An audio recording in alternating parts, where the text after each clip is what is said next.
أنا يزن أبو سلامة من بيت لحم أو من فلسطين نقدر نحكي، لأنه تنقلت. مجموعة الجداريات اللي بلشت فيها بال2021 هي خروج من الصندوق، أو من أنه بس أرسم لجاليري وأعرض فيه. كمان بدي أورجي الناس اللي حتى ما بيقدروش يروحوا لهاي الأماكن أو يصلوا لها. واسم المجموعة فلسطينيين أصلا، الجداريات اللي برسم فيها هي فلسطينيين. بحكي عن حياة الفلسطيني اللي عاش النكبة، والحياة الاجتماعية والحياة السياسية والحياة الاقتصادية أنا رسمت جداريتين منهن، اللي هي واحدة بتحكي عن اللاجئين اللي هي عند دوار العمل، وكمان واحدة بتحكي عن الحياة الاجتماعية اللي هي حالة حب في المجتمع الفلسطيني.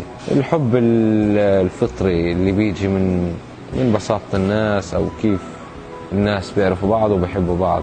يعني هاي السلسلة أو العملين هدول مش أنه فكرة وخطرت لي ورسمتها هيك عبث، لا، في إشي مدروس، قارئ تاريخ، قارئ الحياة اللي مرينا فيها، أصلا عايش فيها كمان يعني.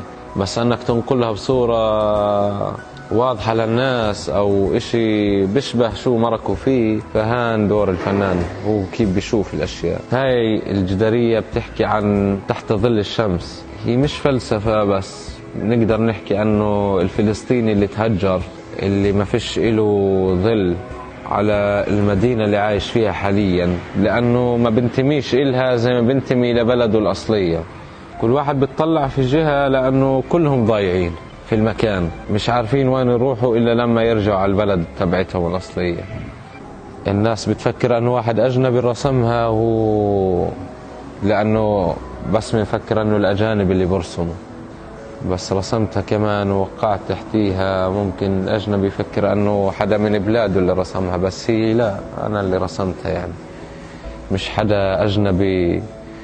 وكيف نظرتنا للأجانب أنهم برسموا أحسن منا أو بيعرفوا أحسن منا أو بيهتموا لهاي الأشياء أكثر منا، لا، كمان في عنا ناس بترسم منيح وبتفكر منيح وبتنقل الصورة بشكل منيح. بطمح له كفلسطيني،